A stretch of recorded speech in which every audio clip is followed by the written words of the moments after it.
Of DeChristopher, who was a great activist and went to jail for 2 years. You talk about acting on your convictions. He interrupted a gathering of that was an auction of federal lands. That was a gift by, in the last days of the Bush administration. It was not publicized for long enough or well enough. Federal lands, very close to Canyonlands and Arches National Park. Beautiful, pristine lands. And because it wasn't really out there, the auction began without the proper, time for the public to object. Yeah. And what happened was that because it hadn't gone through, the land was being sold for a tiny little bit. And he was out there picketing, We shall not be moved, we shall not, which is one of the songs I sang to Pete Seeger in the hour-and-a-half sing-along we had at his bedside the day that he passed. And he passed with love surrounding him.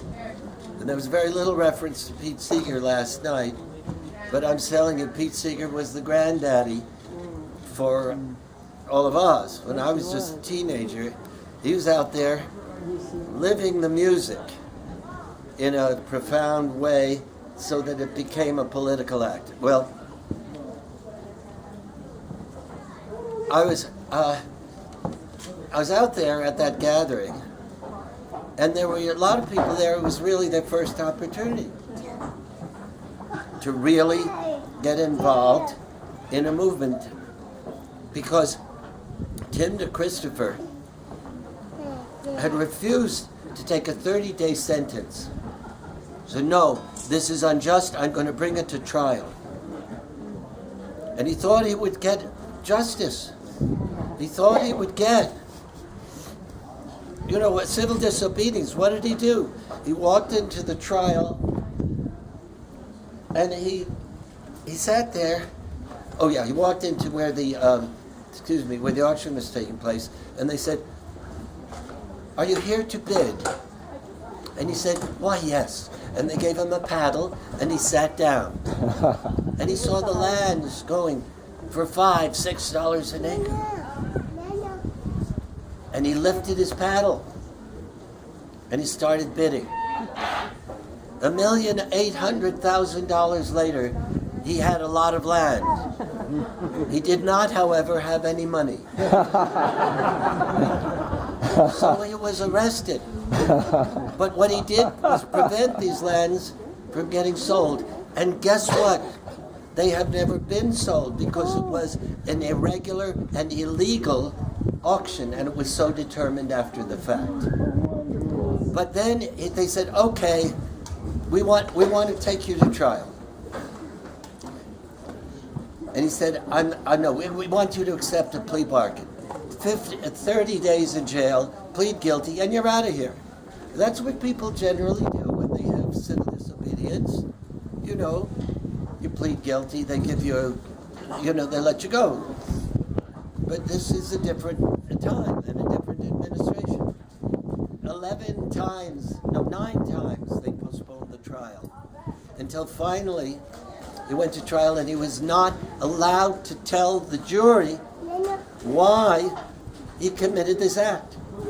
It was called the necessity defense, which means that if you're trying to prevent something that's a greater harm than what you're going to do with civil disobedience, there you do it by necessity.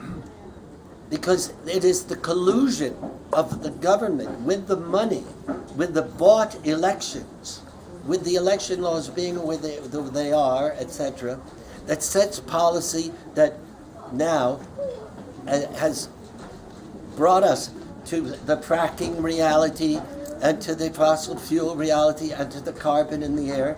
And literally, he was saying on this side, we have the path to the destruction of the earth. On this side, I disrupted an auction. And what was the crime that he committed? He signed a piece of paper saying he could afford to pay what he bid it for.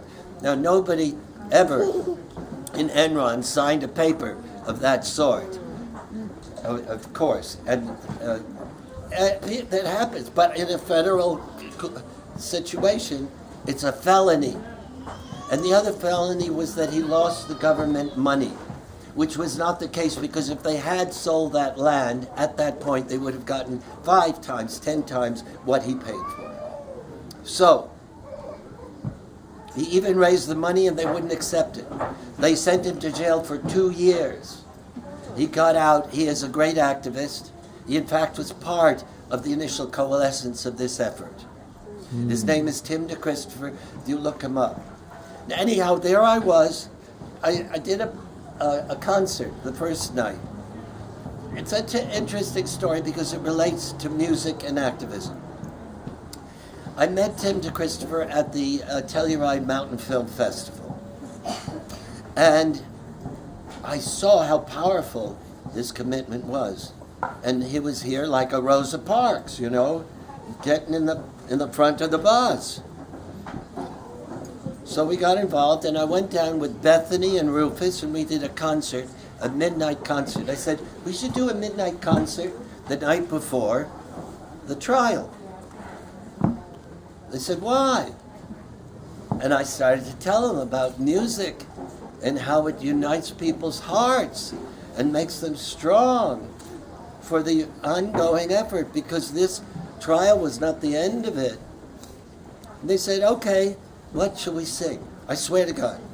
And I said, I'll send you a bunch of MP3s. And I sent them the songs. And I sent them, We Shall Overcome, Blowing the Wind, Where Have All the Flowers Gone, etc., etc., etc. And they started putting their songs together. By the time we got there, Tim DeChristopher had said, we will be a movement when we sing like a movement, because it had all changed. And when Bethany got there, I couldn't get there. I was at a gig. She carried the concert. It's online. You can find it with Rufus. And then it went on. The next day, you sort of seen the determination. It's like what will emerge from this with looking at all these kids. You won't believe it. So, when I was out there for the gathering for sentencing, Bethany couldn't make it, Rufus couldn't, I was out there, and I was looking at these people like you, and I was saying, there comes a time when you say in your work, business as usual cannot progress. I've got to interrupt this and do something. The way Tim DeChristopher did. Business as usual. This may be the time for you. Because after the sentencing, what was going to go down, depending upon everything else, was the people, in defiance of the judge who said, I'm sentencing you so others do not follow in your path. That was one of the reasons. 2 years in jail. And when he was in jail, he was in solitary for a while.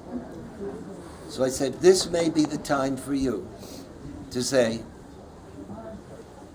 it's not just time to come to a unity concert. It's time to put my body in that place. The people did for civil rights, for the anti-war movement.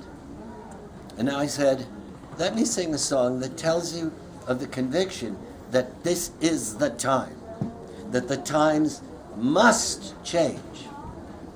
And I sang this song, and I sing it to you in that same spirit, okay? Okay. And it has a chorus, which is only one line, so for those of you who are my age, you won't have trouble remembering.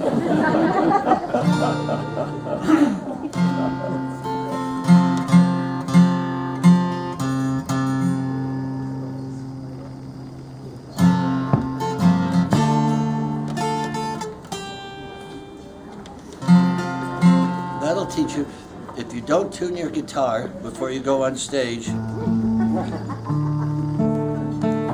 it will be be out of tune when you